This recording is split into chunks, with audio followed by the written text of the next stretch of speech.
Let's talk about how your offense is coming along here in the first couple weeks of camp. You know, I think it's good. I think one of the things I try to challenge the guys with is to pick up where we left off spring mentally. You know, because obviously with transition there's always change and, you know, different terminology and a lot of different things they had to handle, different approaches. And so I felt that was one of the big things we did. We came out, you know, early last week when we just started. I thought we picked up there and did a good job of that. And, you know, now it's the details, in my opinion. I think we're still lacking. I think they're working hard, they're busting their tails, but we have to be a little more detailed in what we're doing. And hopefully now as camp goes on, most everything's in, that we can really improve upon that. What's been the working rapport with Coach Hagan and Coach Kapolovic, just working with those guys to make sure every position group on this offense is as polished as possible this camp? Oh, it's been great. You know, I mean, I've known Coach Cap for a long time. He and I go way back. He's an excellent offensive line coach. And then, you know, Hags with his history and the position, all of it's been good. I mean, I'm blessed to have the staff I have, very experienced guys, and I don't have to. I know their positions are getting coached, you know, and the details are being stressed, and so I feel good about it.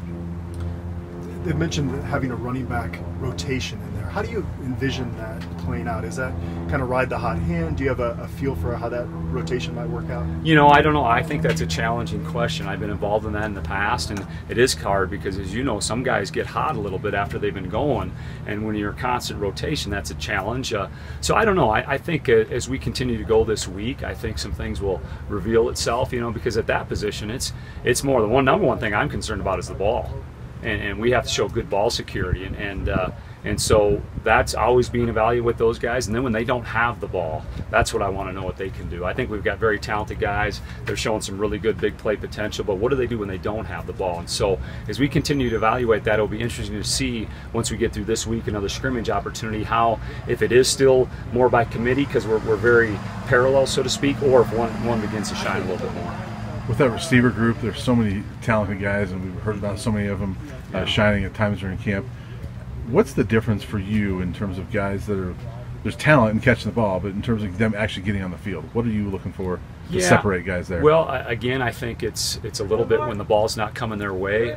You know, we've really tried to stress in running the football, it's a team effort, and that team effort needs to begin with the receivers. I mean, it's amazing when a receiver goes in and blocks or gets that apex player or the corner or the safety, the running backs see that, and I think it does so much for our team. So I'm looking at that. I'm looking at, again, details of alignment, splits, assignments. You know, as we begin to add things and add more wrinkles, can they handle that, and then see how they do. I think it was 22 guys caught a pass in the scrimmage. Was that an encouraging sign for you? Absolutely. You know, I mean, it's always good, obviously, when you have more talented guys, then hopefully it challenges the defense in a different parameter, that they can't focus in on one or two guys, and I feel very confident. I mean, I think that particularly the wide receiver room is very skilled, and obviously they have demonstrated that so far. Is there any part of Steven's game, maybe in particular, that you've challenged him to up this fall camp? Yeah, a lot parts of it. You know, I think, to give Steven credit, he's been in a tough position with you know, a lot of transitions. You know, I guess I'm probably his third coordinator position coach in his time here, and that's a challenge, you know, because all of us, football is kind of all the same, but yet it's kind of different. And so, you know, him learning a new terminology, so I really try to challenge him mentally and see where he can do, and then kind of the details of his game. He has unbelievable arm talent, but I'm more interested in the rest of his body, particularly in the throw game. And can we get that where it's a little quieter, and that then he can be a little more balanced, and his consistency and accuracy can even raise to a new level.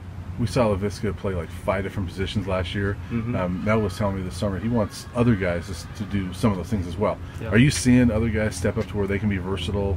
Maybe not 5 positions, but where they can be versatile in different spots? Yeah, I think so. I think there's some guys, and particularly some older guys that have been around that have played quite a bit of ball, that will have that potential, absolutely. So we're continuing to kind of investigate that and see what we think is best. Steven obviously has never really had to throw the tight ends on a regular basis. Do you think there's a learning curve there, just with the quarterback being comfortable targeting new receivers that are tight ends, or is it kind of just, it's another body at the end of the day? Yeah, I don't think there is technically. To me, it all goes back to what's the basis of the play, what's the basis of your eyes and your read mechanics. And so if the tight end's a part of that, he needs to go through that process, and if the tight end's there to deliver the ball. So I don't think that hinders a quarterback in any way. The Buffs offensive line the last couple years hasn't been up to the standards. How do you go about trying to make that group stronger this season? Well, I think it's a little bit of everything. I mean, it's a whole program deal. You know, I know Coach Wilson's done a tremendous job with those guys in the off season, and you know, just trying to get their weights where we think they should be. So it hopefully it gives them advantage, helps them perform better on Saturdays. So it's all that. I think a little bit would be how we try to practice and the things we're challenging those guys to do, the physicality that Coach Tucker expects of this team, and so that bleeds through everybody, but it starts with them. So it's that constant staying on those guys and with those expectations.